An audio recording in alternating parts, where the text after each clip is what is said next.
All right, thank you for spending time after lunch. This is traditionally the sleepy hour, so I'll do my best to keep you awake and engaged, and this is going to go by fast. When I talked with Terrell initially about this workshop, I said, well, my colleague and I just led a workshop on AI and ethics and boundaries for the Keystone Conference, all the conferences in the state of Pennsylvania, and it was pretty successful. I could maybe offer that here, and he said, great. And so I don't know at what point we had a conversation when I said, that was 2 hours, and the workshop time we have here is 45 minutes. So I took some things out so I don't have to talk at double speed, because this isn't boundary training, unfortunately, for those of you who need boundary training. This is not accountant boundary training.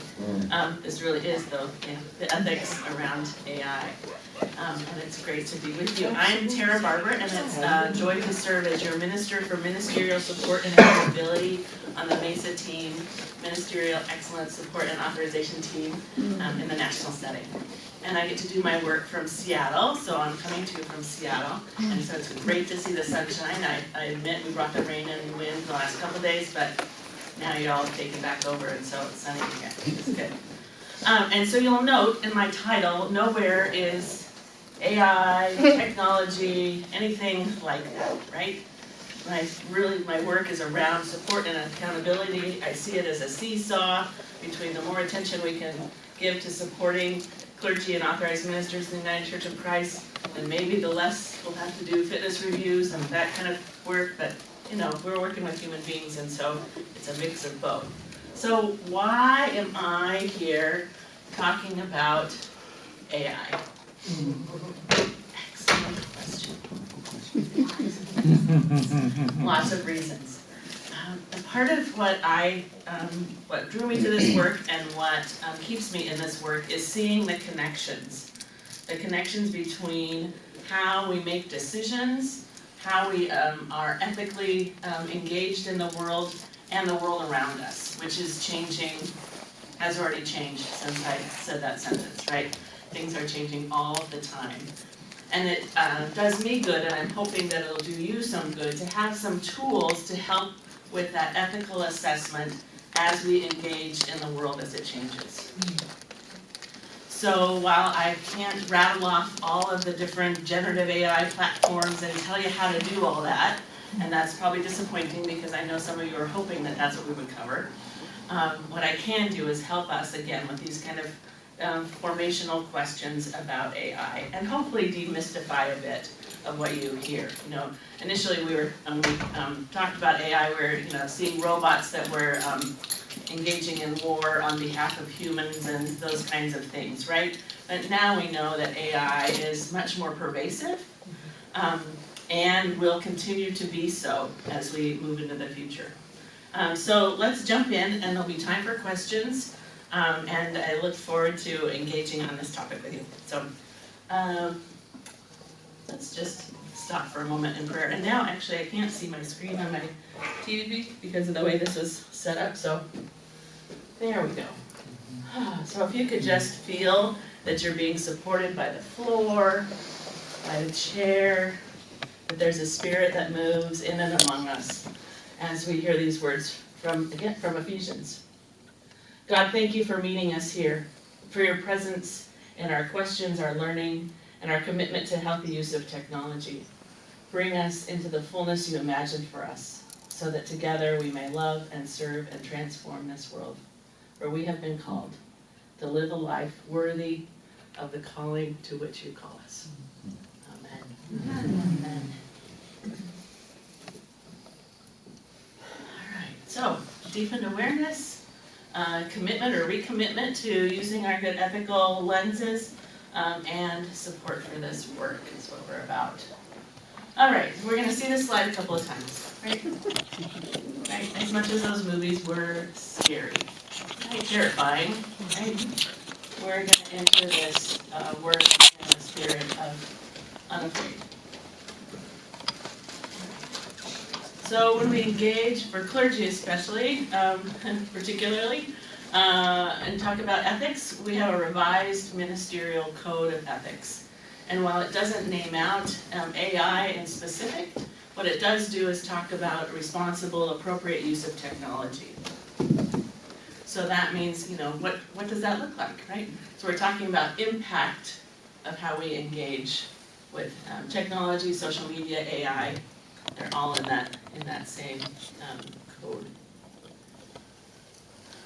And as I said, what helps me in thinking about ethics as it relates to AI, as it relates to our relationships, is to have kind of in the back of my head and sometimes in the front of my head some questions to consider.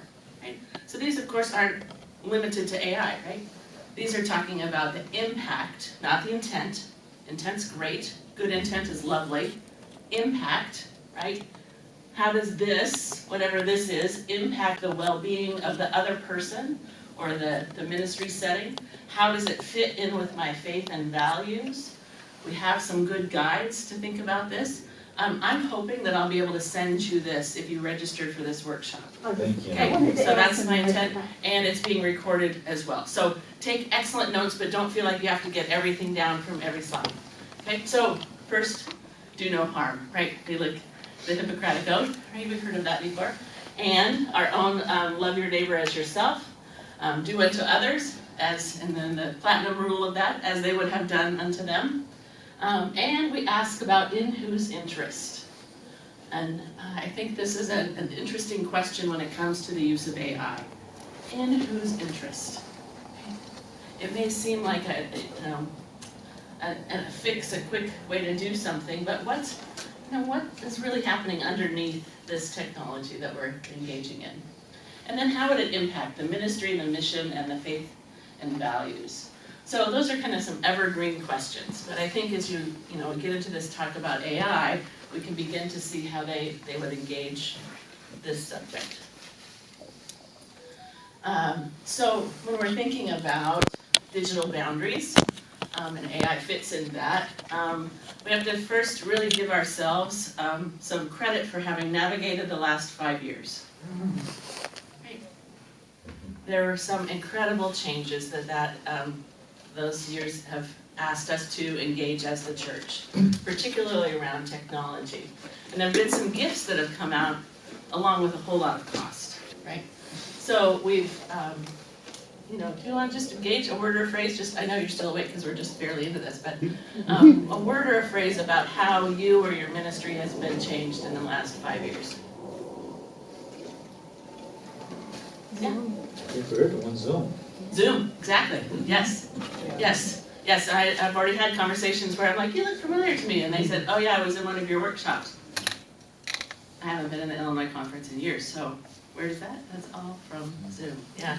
More options. More options. Because of yeah. Zoom and because of people being able to watch the services. Right. So more options for everyone. Engagement. Mm-hmm. Yeah, beautiful. Yeah. Okay, sorry. And then just our weekly Bible study has changed. It's yeah. on the phone or on Zoom. Mm-hmm. Yeah, That's it's a different just thing. what it is. It's not face to face. Yeah. And then, we have access to more information. we do, yes, which is good and not so good. Mm-hmm. Yeah, and some of it isn't really information, it's misinformation or disinformation or flat out not true. And so I can't really call it information. Yeah, all that. Yeah, you were gonna say? I was going to say an increase in isolation. Yeah, right. For all of this opportunity around connection, there was also a real increase in isolation. And I think we're just starting to wrestle with the difference between being together in the flesh and being together on online, and when is it essential, if possible, to be together in the flesh? Yeah. More. Also raising anxiety. Yes. Yeah, and our young people are bearing the brunt of that in so many ways. Yeah. Tech time.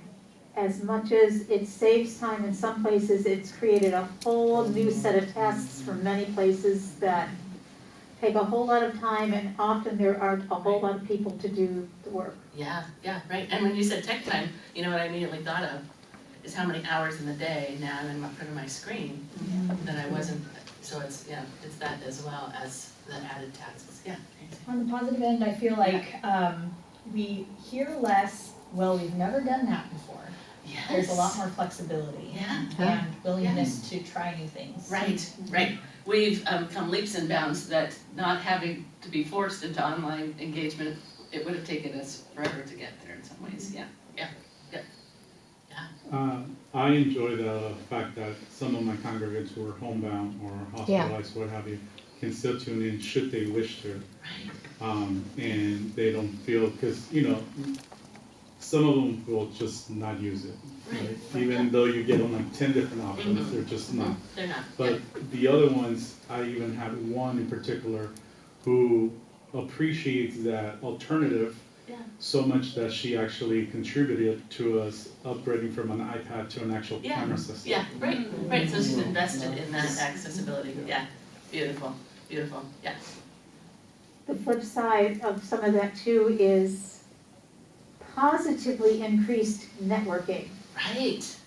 On a couple of Facebook groups, that I can hit the UCC women's clergy group and put out a call saying, I need a fast or whatever, or who would, there's suddenly 7 people on there going, have you looked at this, have you tried that, have you done, It's a beautiful thing. and hang in there, girl. Yeah, right, Think- So as it's been disconnecting, it's also been connecting as well, is what you were saying.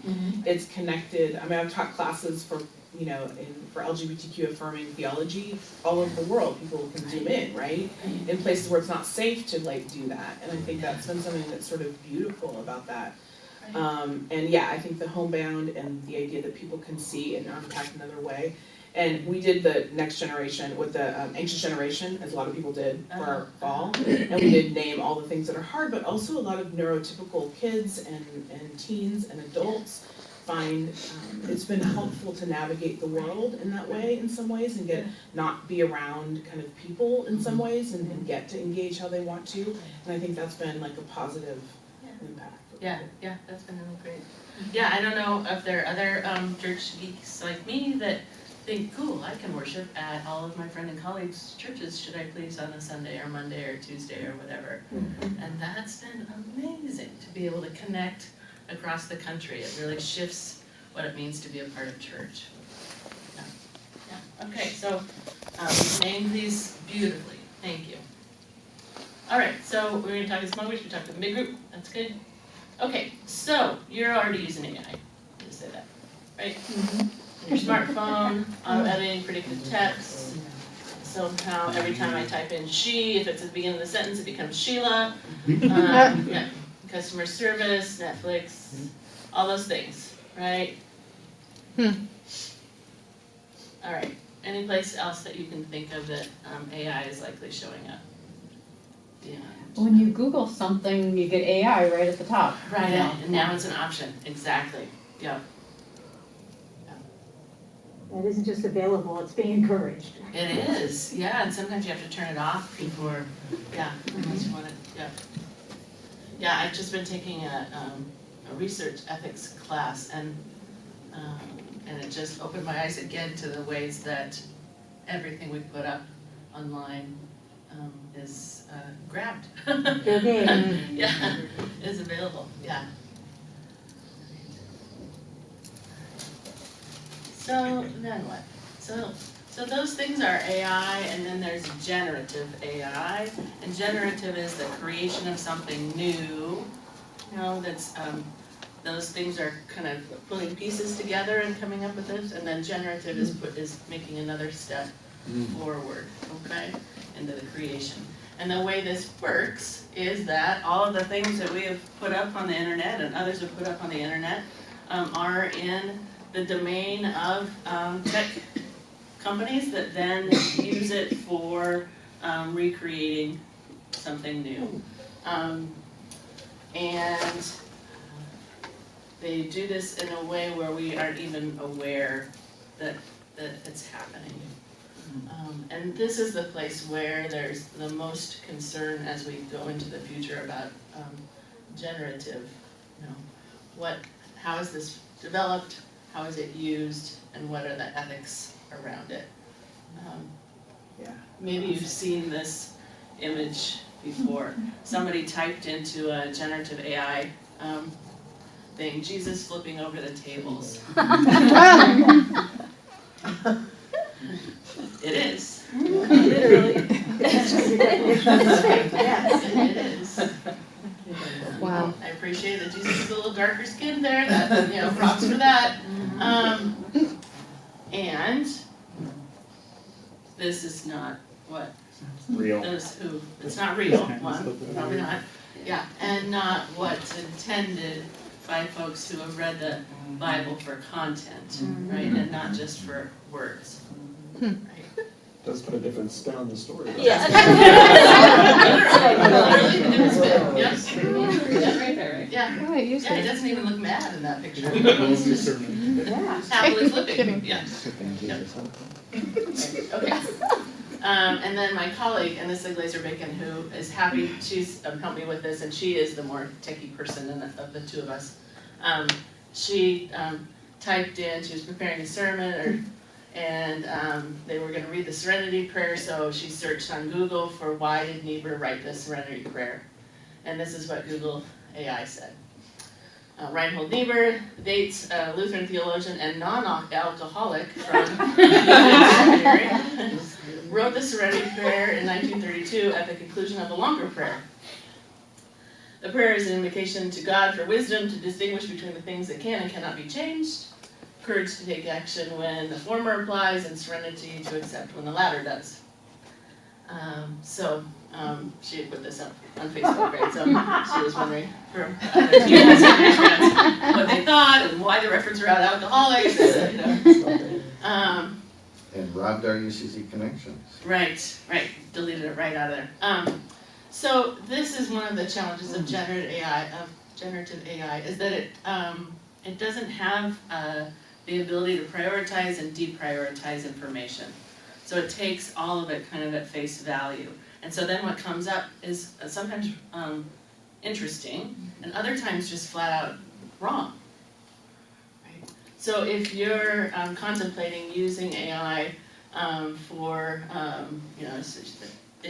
as a tool for sermon prep, that's one thing. As a replacement to sermon prep is a difference.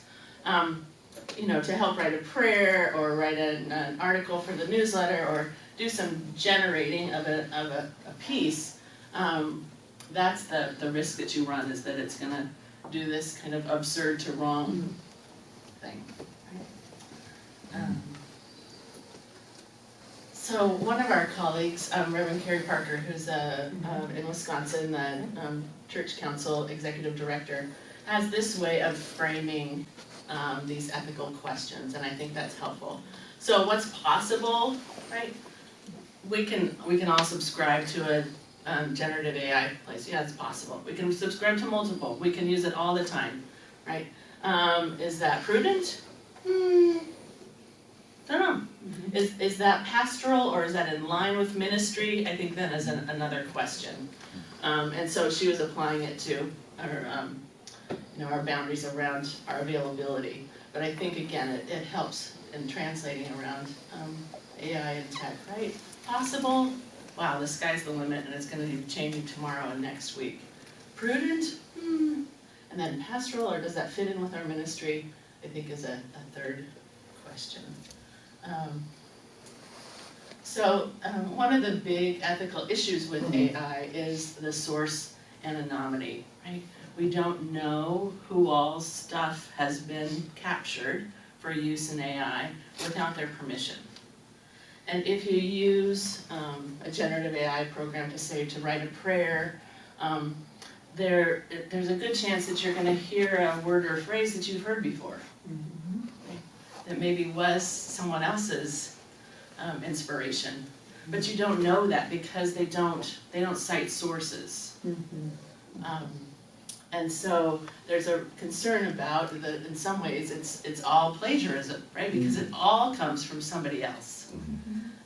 And so how do you wrestle with that? In the boundary training and in the ethics work that I do, there's rarely a pure decision. Right? We live in complexities, we live in relationships, And so we're constantly having to assess the impact, as I said, the prudence and pastoral, what are the questions that can help us get an answer for this time and this place. So this isn't to say you can't use it because it's not ethical. It is to say there's some ethical decisions to be made around the use of it, and this is the biggest one. The other one that I was just learning about, and there was an article in the Washington Post, so if you still have a Washington Post subscription, you can access it, but many of us do not anymore, are about the hidden environmental costs. And I was just stunned. The title of the article is A Bottle of Water Per Email. A bottle of water per email. Wow. A bottle of water. Because the electricity costs? And to run all of the networking servers and stuff, Yeah. Cryptocurrency is so terrible for the environment. Yeah, so, I know, so that's exactly what my face was doing for a long time to try and get my head around this. So, you remember how when computers first came and there were these big, they took up rooms, right? And it was this whole thing. And now we've got just this little thing, and so it looks like all there is this little thing and this little battery. But it's attached to power, and there's something that generates it. But for AI, there's data centers that do where this work is done. And the proximity to the data center and the work of the data center takes energy to process all of the, if we say, I want a picture of blah, blah, blah, I don't know, a fall afternoon in Illinois, with the church in the background, or whatever, we type in. It's got to do all of the calculations to create that. And these data centers are not evenly dispersed around the country. Like in the article, I was stunned. So I said I'm from Seattle, right? You may have heard of Seattle before. It's home to a couple of tech places, right? Some coffee. And coffee. Very good coffee. And an airline company that's not as doing so well right now. But yeah, Microsoft, right? Amazon. We have a big Google. We have, and for some reason, we're further away from a data center by 3 times than the state of Illinois. Oh my. So the same thing, and I was, admit, my eyes start to cross after a bit. So it was 426 somethings for Illinois, and 1,400 and something for Washingtonians, just because of the distance between where the calculations are being done and the data center. So some of these tech companies are looking at nuclear power to run AI. Yeah. We're all trying to go to solar, and they're going to go the other direction, so to speak. Yeah. So again, we have no pure choice, right?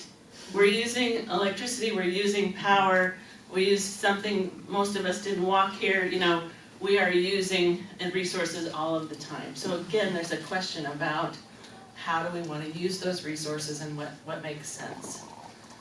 But that one was a surprise, so I thought I would share it with you. My colleague, Anissa,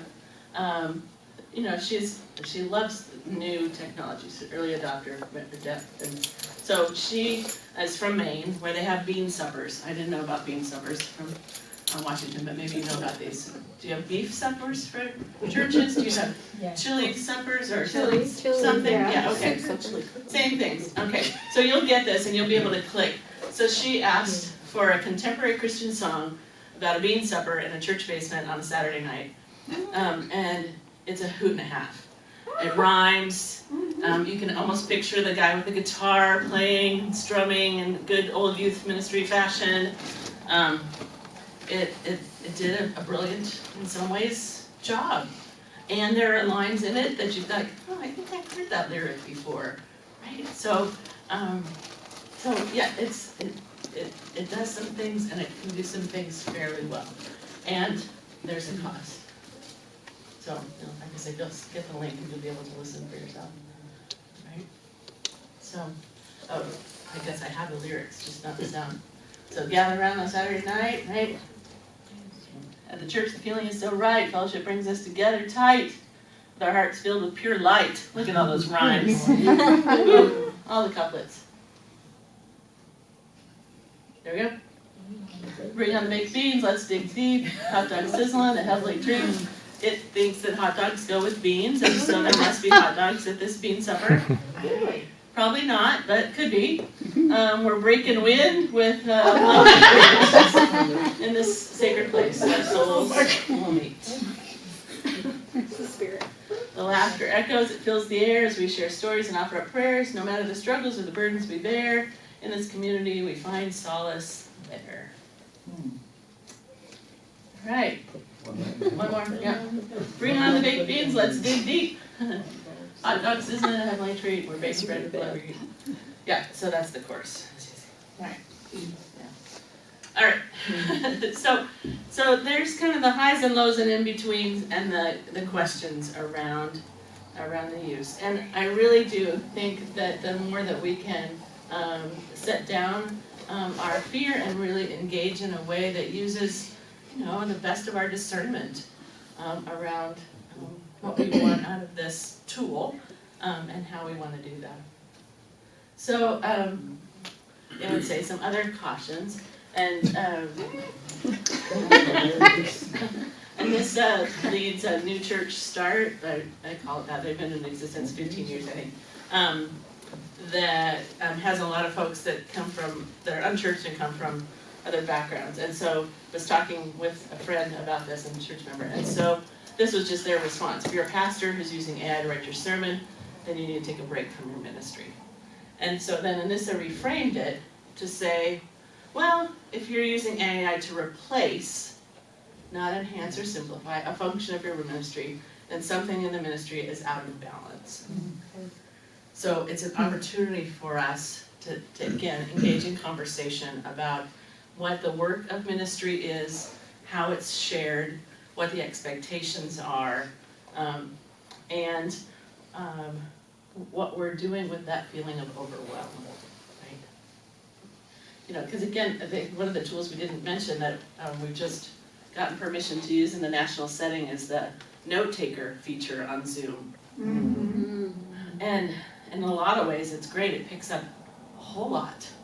Again, it needs some editing, right? It doesn't always capture the nuance, and maybe it has the words, but not the intonation or the stuff. But so that would be a simplify, right? So we don't have a note taker. We have that. So again, so some more questions to ask in use in ministry. All right. So I'm going to ask you to just gather up with a person or two next to you and check in, right? What were you hoping for from this kind of conversation? What do you need us to talk more about? What are your questions as we've kind of jumped into ethics around AI? Okay, we'll give us about, so your groups of 2 or 3, like 6-ish minutes, so 10 out of it we'll come back. And I'll let you self-select it. We could number off like in Facebook. Yeah. Yes, I didn't hear. 6 minutes. Okay.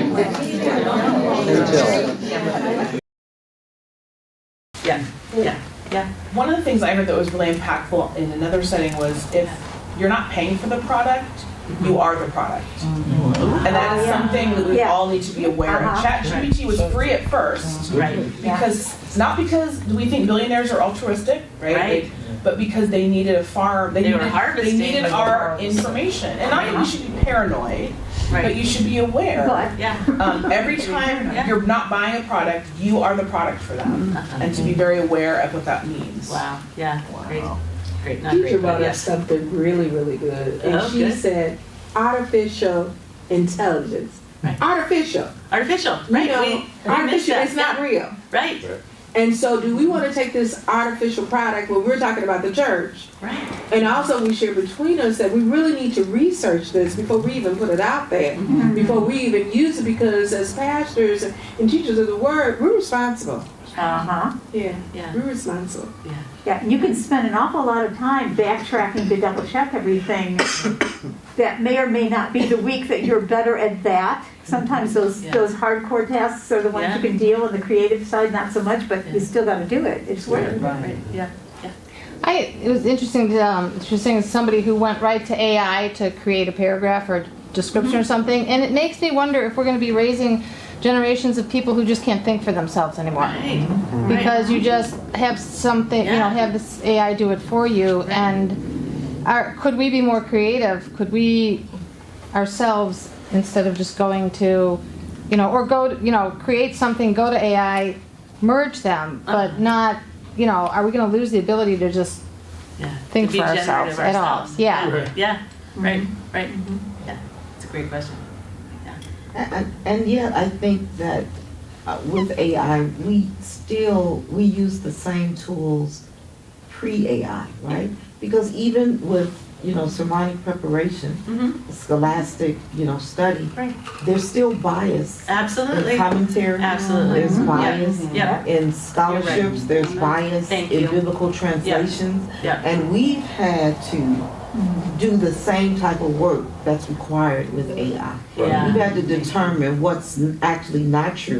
Yeah. Particularly when you're talking, culturally and Right. social classes and we do it all the time. Yeah. Oh, well, great that this guy has, been to this, school and this much knowledge, Yeah. but that's not true. Right. Yeah, thank you for bringing that up, because that's the other critique is the bias, right? Is that it's not evenly gathering information across the vast diversity of the population, right? Exactly. It's just not, so, yeah. Yeah, I was gonna say, the assumption of altruism, that somehow AI is altruistic, when AI is a mirror, and it holds back it shows us all of our racism, sexism, like, it just spits it back to us.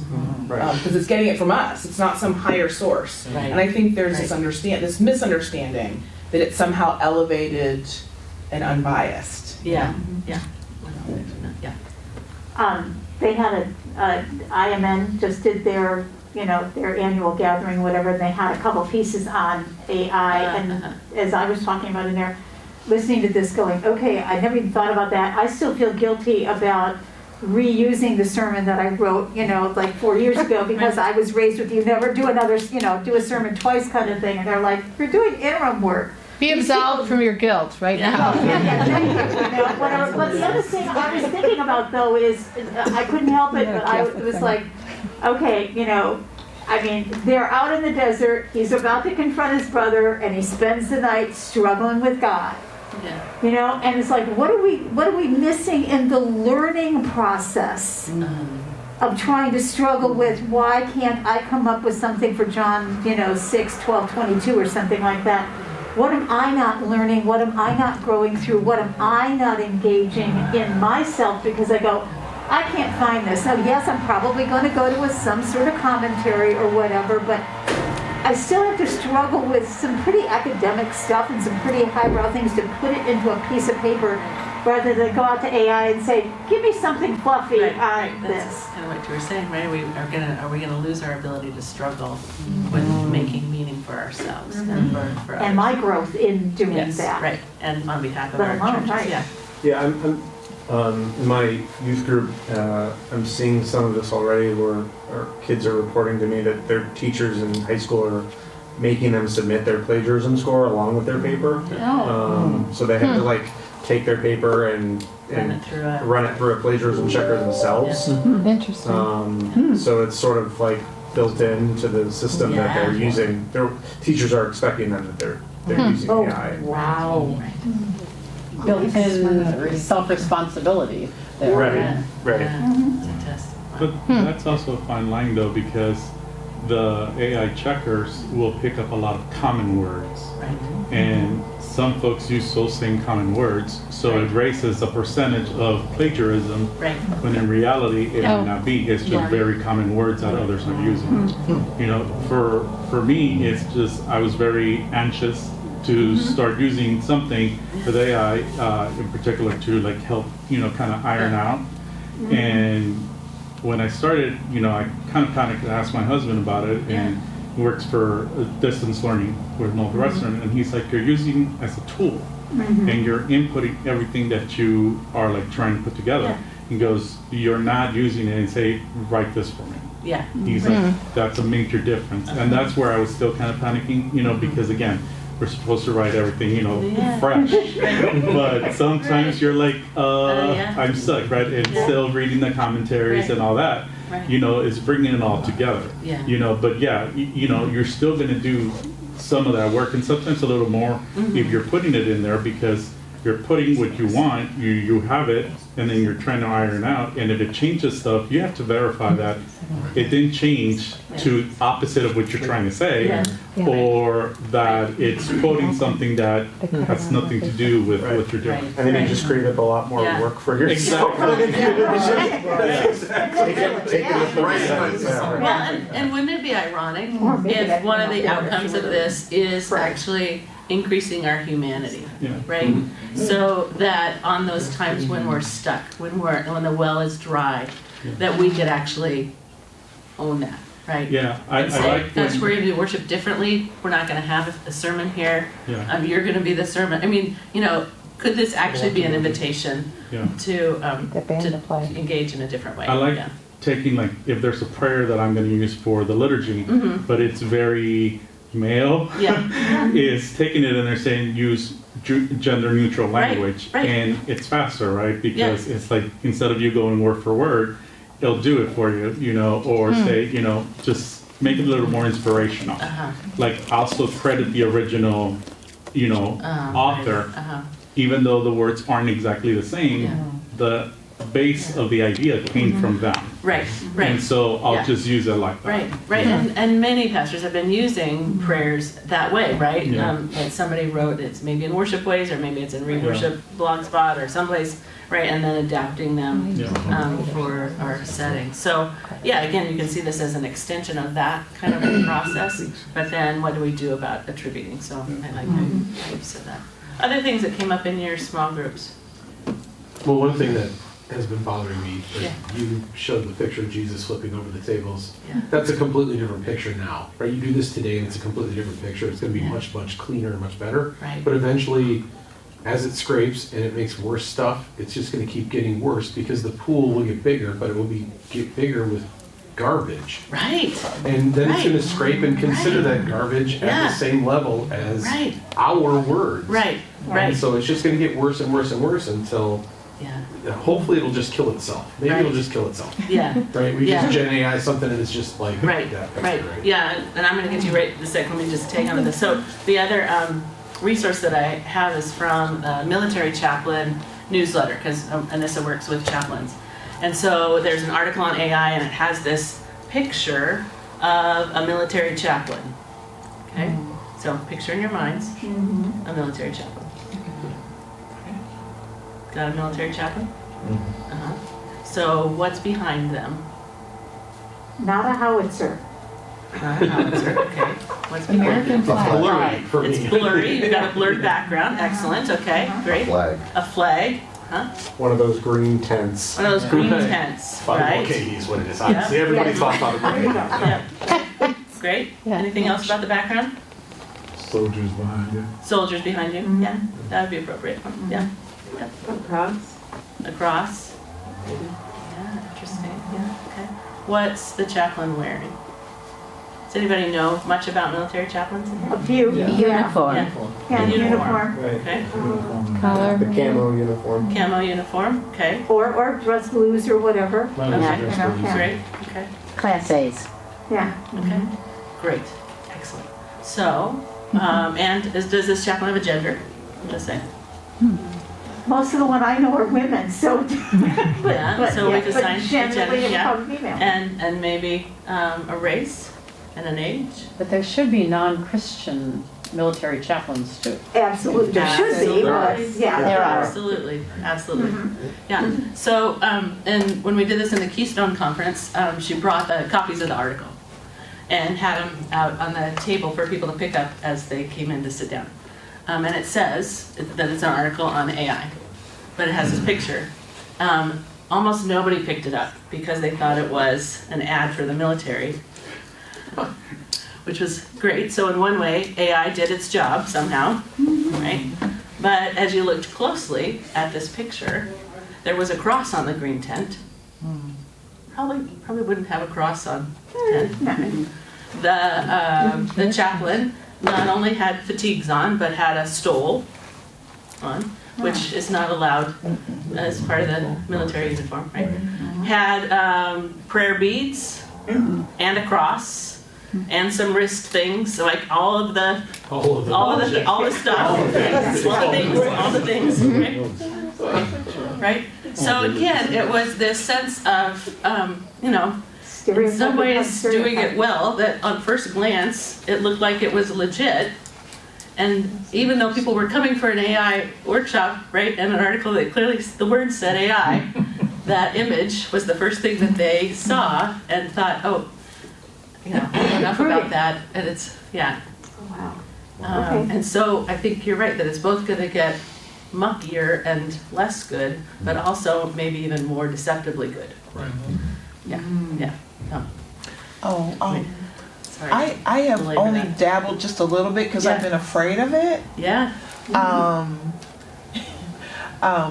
I was told, I'm switching careers, teacher to ministry. Yeah. So use ChatGPT to help you convert, and I just was so nervous about it. Yeah.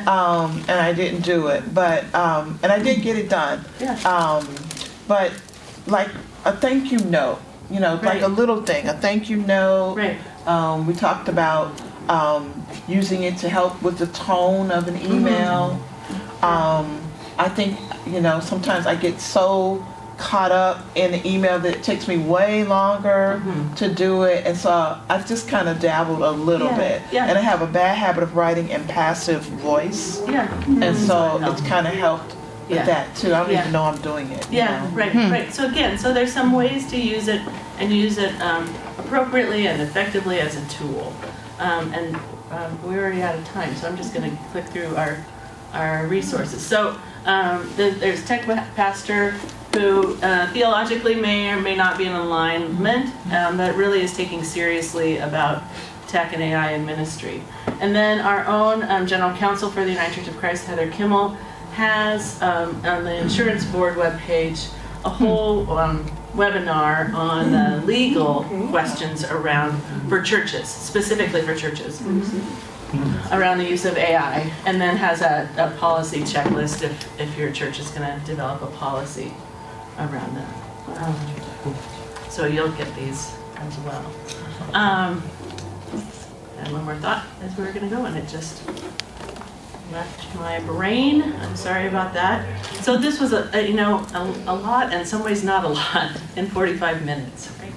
There are so many things for us to be thinking about, but I'm hopeful that it gave you some tools and some ways to engage and ask the ethical questions that you need to ask, especially as this continues to evolve, as we're mindful of the bias and of the plagiaristic nature and the environmental costs and the manipulation that can happen through this use, and also the ability to use a more assertive voice and practice that. Hallelujah, right? Right? Yeah, to have it take notes, because who wants to be note taker? I mean, really. So, Nobody. Nobody. Yeah, and some other creative things. So the next time we have a bead supper, you can, click on that and think of it as, yeah. All right, so from 2 Thessalonians. So we keep on praying for you, asking our God to enable us to live a life worthy of this call. May God give you the power to accomplish all the good things your faith prompts you to do. This echoes this morning, yeah. Then the name of our Lord Jesus will be honored because of the way you live, and you will be honored along with him. This is all made possible because of the grace of our God and Lord Jesus Christ. May it be so. Thank you. Amen. Thank you. Thank you.